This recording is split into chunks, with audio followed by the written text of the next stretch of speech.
Welcome to Elite Professionals in Coaching, or otherwise known as EPIC, another podcast episode brought to you from With Purpose. My name is Chris, and I am the owner as well as lead business strategist. Folks, it is my pleasure to introduce to you Mr. Peter George. He is my special guest, and he's got this amazing topic that we're going to have some discussion around today. But nevertheless, let's get to this. Mr. George, how are you, sir? I'm doing well, Chris. How are you?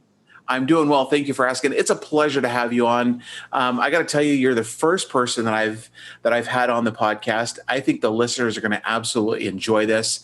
Great. There's a lot of people that are fearful about what you're about ready to talk to. So I think we're going to get a lot of great, amazing comments as well as feedback on this. So as we get started, tell us a little bit about yourself on a personal level. On a personal level. Okay, well, I was born and raised in Rhode Island. It's where I live now. I've lived in several other states, but always come back to Rhode Island. It's a great place to live. I met my best friend and my wife here. Been married to her for more than 30 years, and today she still is my best friend. And for hobbies and the like, my favorite thing in the world, other than my wife, is basset hounds. Oh.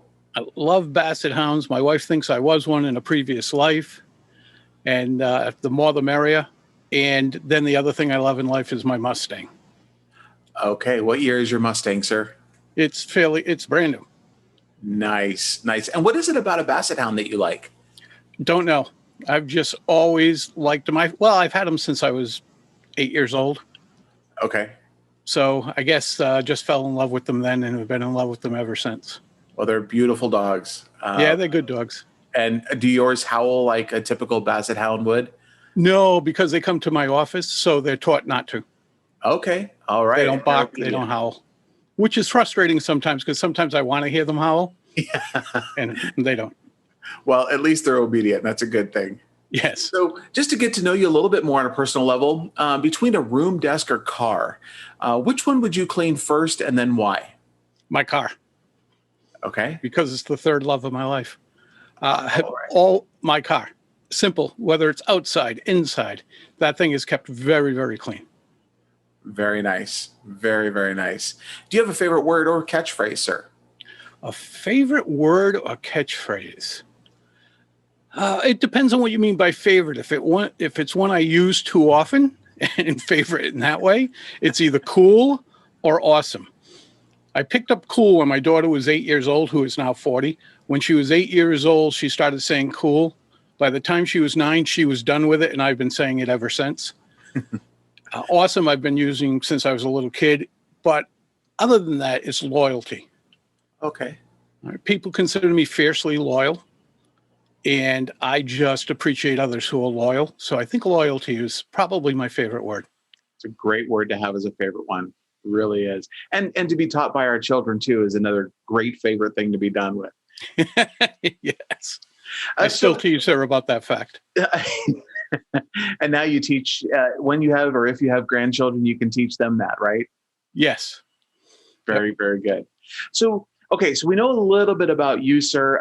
Tell us a little bit about your business, how you got into it, maybe your why, your purpose. Okay.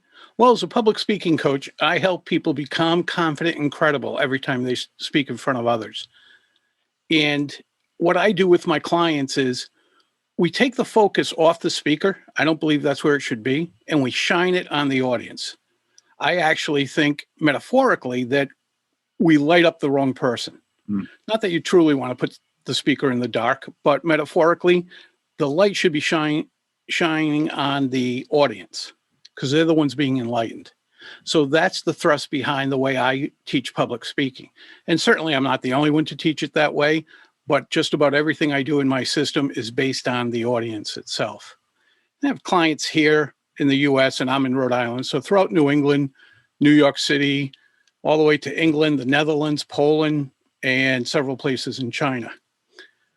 How I got into it, I grew up here in Rhode Island, in Providence, in the city, with a lisp and a stutter. And when you're 9 years old with a lisp and a stutter, you learn to do two things very well. One is shut your mouth. And two is become very proficient in sports, because if you were good in sports, you didn't get picked on. And I didn't speak much in class all the way through high school and college. And it wasn't until I went to work for Sony Corporation that I had to present in front of others. And thankfully, they got me some assistance, so I became a more effective speaker. And then I got some on my own. And when I left Sony, I opened a consulting firm and a publishing firm.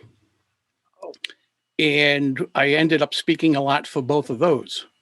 I sold the publishing firm 15 years later. And what I've learned about myself was, here's a kid who did not want to communicate with others in any way, written form or spoken form. And I've lived my adult life having a publishing company and then being a professional speaker and now a professional speaking coach. So it's kind of ironic. Yeah. I like that. And I really like the story behind that. You turned something that was inside of you, kind of turned that inside out and put it on its heels. There's irony in that, right? There's a lot of irony in it. Yeah. And, well, very, very good. Keep going. I was going to say, and to this day, I don't really believe it. So when people say they're too nervous to get up in front of people, I know exactly what they're talking about. It's the last thing I ever wanted to do in life. And now I look forward to it each and every time I can. So what keeps you in this, sir? In training public speaking? Yes, sir. There's a moment. With every one of my clients, there's a moment. And when that moment strikes, everything I do comes to fruition for me. And I'll tell you when that is. I'll tell it this way. I had a client named Mark, and Mark said to me one time, he's the president of a worldwide company based here in New England. And at the end, he said, Peter, I hired you to help me become more effective in my public speaking. And you did that. But what you did that you might not know is you brought me to a level of confidence I didn't even know I was capable of having. Wow.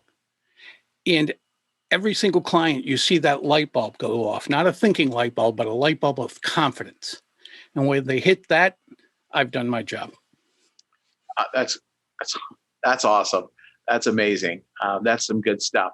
Now, before you and I got on the call, we've been communicating back and forth for a while, and you shared with me, and I totally agree with this.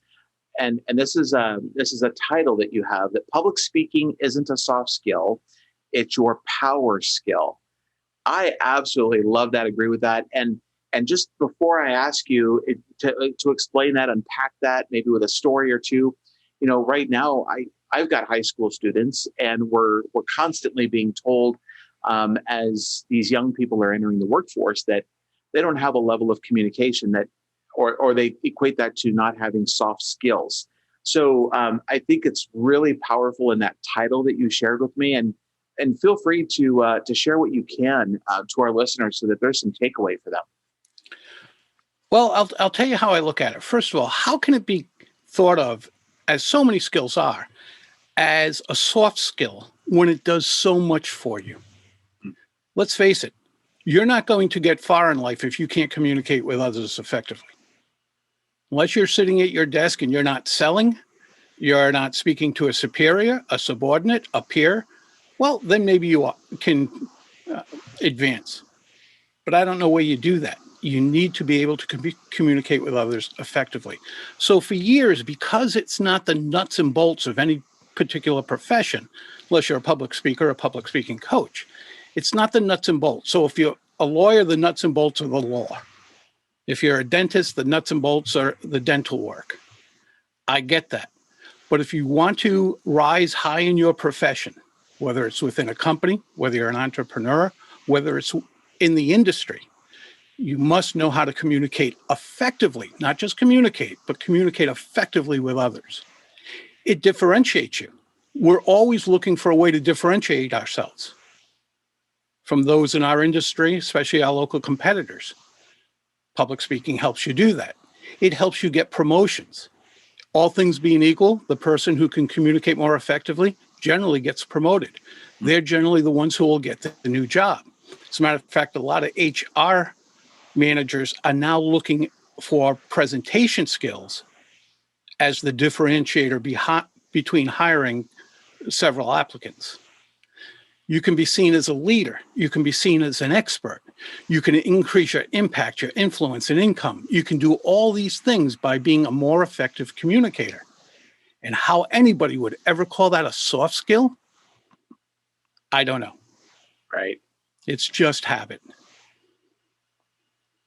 So, okay, so we're on this topic of communicating. And let's go from your perspective here for a moment. When you're coaching people and you think of people in your world like Mark or other people, what's probably the number one thing that you go after first? Is there a process as you're as you're coaching people through public speaking?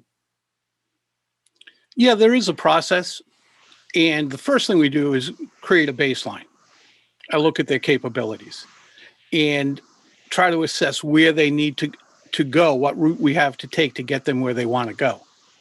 And that includes generally three aspects of public speaking. Creating a message, nothing's more important than how you create the message. Delivering the message, and that's body language and voice. And you take those three things, message, body language, and voice, and that's how you communicate with others. What a lot of people think is, hey, I've been speaking since I was 16 months old. I don't need any help talking. No, you don't need any help talking, but you do need help communicating. Sure. And there's a difference. Communicating is getting others to willingly open their mind and let you insert what you want to share with them so they can process it and digest it and have a takeaway.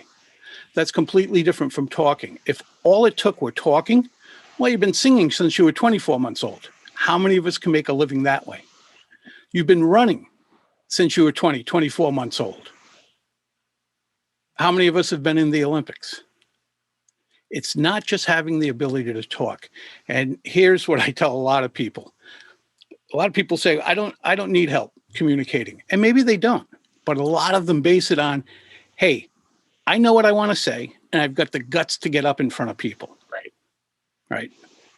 The Japanese have a word for that. Do you know what it is? I do not. Karaoke. Seriously? Well, you think of what karaoke is. You got the words, you know what you want to sing, and you got the guts to get up there. But normally, if your audience hasn't had 3 beers and a shot, you stink. Same thing for most of us in communicating in the business world or otherwise. Unless we know exactly what we're trying to accomplish and how the audience can get the takeaway, digest and process that takeaway, then all we're doing is showing up and throwing up. Okay. All right. Well, you taught me something new. I like that. I'm going to hold on to that word karaoke. Now, let me ask you this, Mark. I'm sorry. Let me ask you this.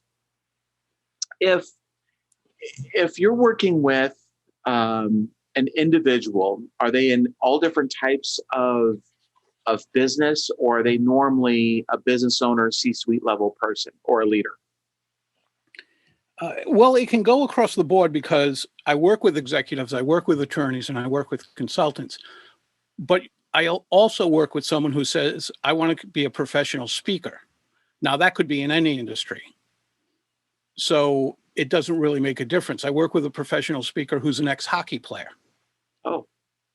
And he goes out and speaks to high school students about making the right choices in life. And he speaks all over the country, whether by Zoom or in person when he can. So, very few people say, well, I'm going to have ex-hockey players as clients. I know people who train hockey players as well as other athletes, and that's their niche. But that wasn't a niche for me. That just happened to be a person who was looking to be a professional speaker, and I work with him. Okay. So it can go across the board. Okay. So do you go into businesses and start with the leadership in there? And let's say this. Let's say that a company has a problem, and the employees, either it's a few, but there's more than one, right? There seems to be a group of people that they're just not responding the way that someone in leadership would want them to respond. Would that be a good fit for you to come into and then really start to kind of massage the relationships and work in that area? No, I really don't do that. It's purely on communication. It's purely on public speaking training. And in the case of corporate world, presentation training, same thing basically, but just the difference play on the words. Okay. So no, I don't do the team building or anything like that. That's not me. So when we're talking public speaking, though, are you thinking of then the business owner or maybe a salesperson that is going out constantly on behalf of a company? It could be, I've trained salespeople. I've trained numerous salespeople. Definitely. It can be the owner of a company. It can be a CEO. I've worked with CEOs, presidents, COOs, right down the line. And it depends on what they're trying to do. Some are trying to speak more effectively within the company. Some are trying to speak more effectively outside the company. Take, for instance, CEOs are often the people who are asked to speak at universities or are on camera on the news.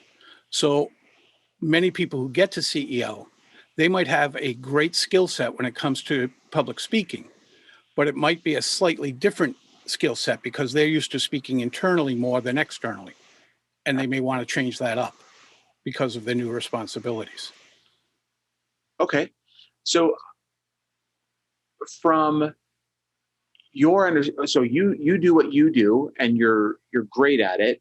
At the same time, you've mentioned that this is a power skill. Are there any other power skills that communication then becomes equated to, or does communicating as a power skill, um, does that become more of a priority in most of what you do? In what I do, it's 100%. Okay. Or virtually 100%, but it can be equated to or tied into is probably a better phrase, tied into leadership. And leadership skills are so-called soft skills, and I don't believe they are. I believe those are power skills. We were talking about teamwork, team building. How to manage a team, I believe, is a power skill. Mostly interacting between humans, that's one of the things that gives us a leg up on our competition, externally or internally. Again, when we're looking for promotions or pay raises or what have you. Those so-called soft skills, I see them, like we said, power skills, are a tremendous differentiator. And they don't go unnoticed. If they go unnoticed, you're working for the wrong people. And then we have another problem or another challenge on hand. So is there something that myself or the listeners can do almost immediately? Maybe like so this podcast is more towards business owners and community leaders. Is there something that we can take away from this, maybe for our elevator speech or our 30-second commercial, or something that we can become a little bit more confident? Is there something that you can share with us that would allow us to do that almost starting now? Yeah, I mentioned it before that I focus immensely on the fact it's not about you as the speaker.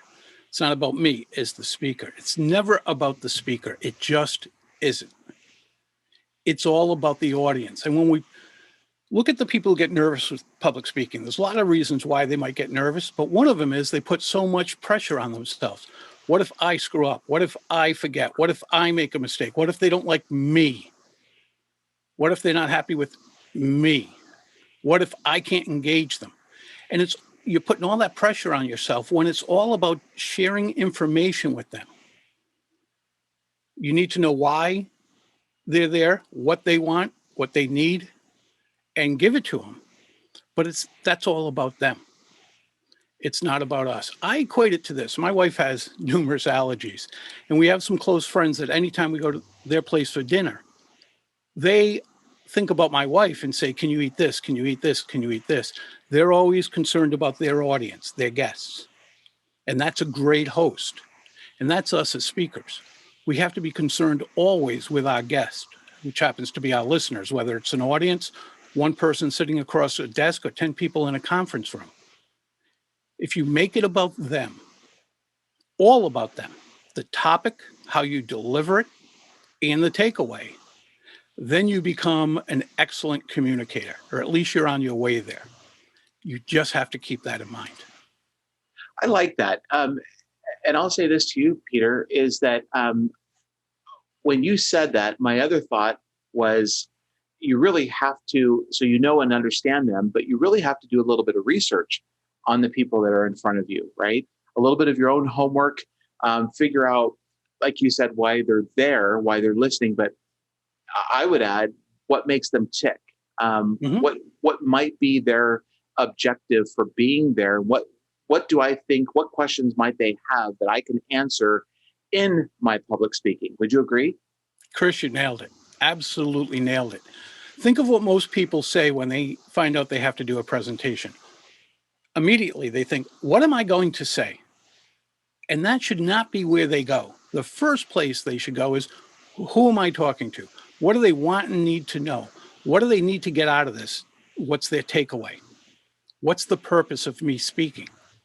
Only then can you start to develop a presentation that is going to resonate with them.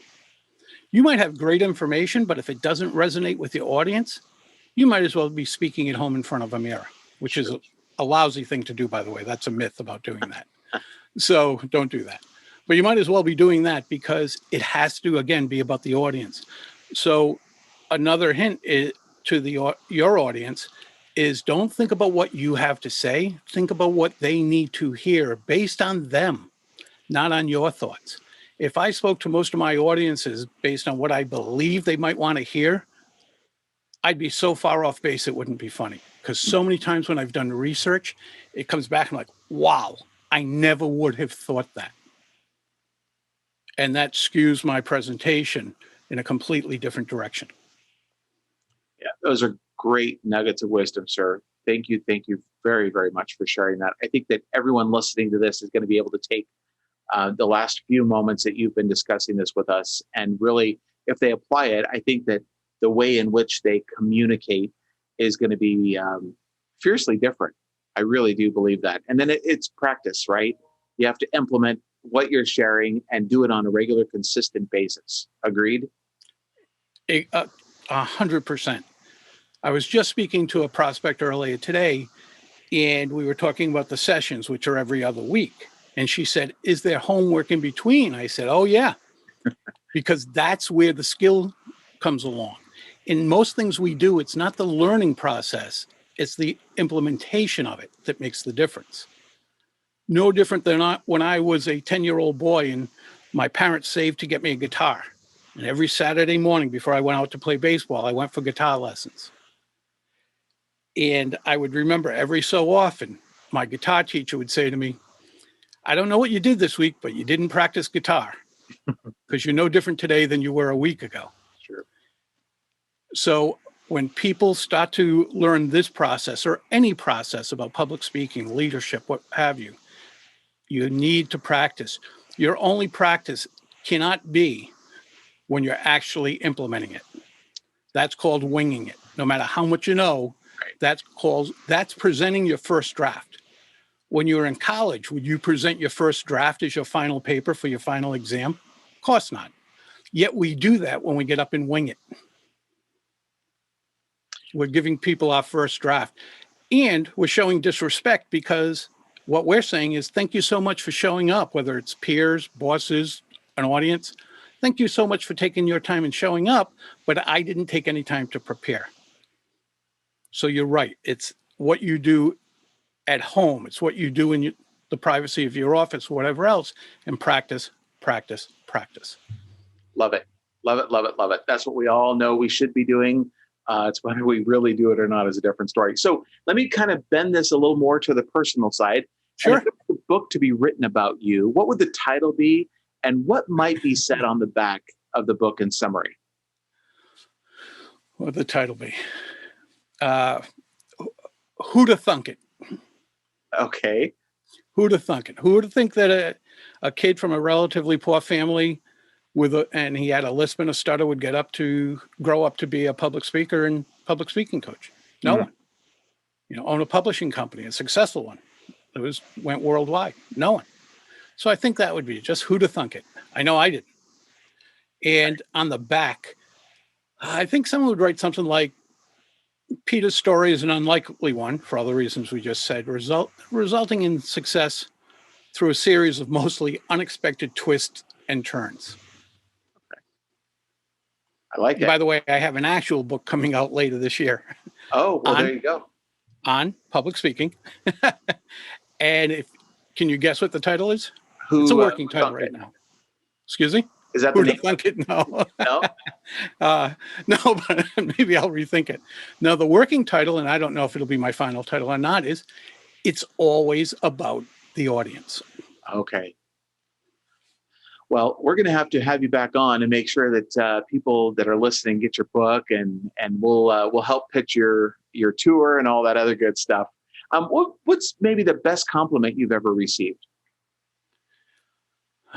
Best compliments. Well, I don't handle compliments very well. I don't handle them graciously, which I should, but I've never learned to do that well. In business, it's probably my clients saying that they have that level of confidence they didn't know they could have. And in general, I don't know if I can come up with a specific compliment, but any compliment my parents, who are now both passed, any compliment my parents gave me, or today that my wife gives me, would probably be the most precious to me. Love it. Love it. Those that are willing to compliment us, that are closest to us, are just amazing. So just as we wrap this up, sir, what couple of things do you want our listeners to take away? Well, obviously about remembering it's not about them, that it's always about the audience. Number one, if they take nothing else away. I tell my clients in the first 10 minutes we're together, if I go out and get hit by a bus, take that with you. It's always about the audience. That would be number one. And number two, understand that everybody gets nervous when they're speaking. Everybody. And if they're not nervous about getting up in front of people, they still have anxiety of it going well, or things not happening, like lights going off or the bulb popping or the projector. There's always a bit of anxiety. I don't care who it is. There's always some. And maybe the third, Chris, you're looking at one of the biggest introverts you will ever meet in your life. Okay. So if anybody listening to you is an introvert, you might have a leg up, because we don't rely on our gift of gab, which is not necessarily a good thing. That's usually winging it. We over prepare, and that's not a bad thing. So if you're thinking you can't be a good presenter because you're an introvert, you're mistaken. You can be an awesome presenter. Think of Steve Jobs. Yeah, right. One of the best business presenters we've seen in our generation. Introvert. Interesting. Oprah Winfrey. Introvert. We can go to Leonardo DiCaprio. Introvert. Wow. We can go right down a list of all the people we look at and go, oh, they must be extroverts because they get up there and speak in front of people. No, a lot of them are introverts. All right. Well, that's a great list of people to be encouraged by. Encourage us one more time, sir, and let us know how our listeners can find you. Social media, email, a phone number, website, something like that. Social media, the big one for me is LinkedIn, and it's Peter George Public Speaking. Simple. My website, petergeorgepublicspeaking.com. As you can see, I'm very literal. No fancy words or made up words there. petergeorgepublicspeaking.com. And they can also listen to my podcast at Public Speaking with Peter George, and that's on Apple, Spotify, and wherever people listen to their favorite podcasts. Wonderful. Wonderful. Thank you very much for that information, and for a plethora of nuggets of wisdom that you've given to us today. I know there's a lot of people listening that are just not good at public speaking. And so I think what you've shared with us today has been the tip of the iceberg. Would love to have you back on somewhere down the road. I want to encourage people that are listening to listen to your podcast as well, especially for public speaking, because like you mentioned, we all speak, but very few of us are actually connecting with the audience and communicating with them. It's been a pleasure, sir. I appreciate you being on our podcast. And as we sign off, my name is Chris. It's been a pleasure to host you today on E.P.I.C, this particular episode. And we'll look forward to hearing and seeing you on the next time. Have a great day, everybody, and live with purpose.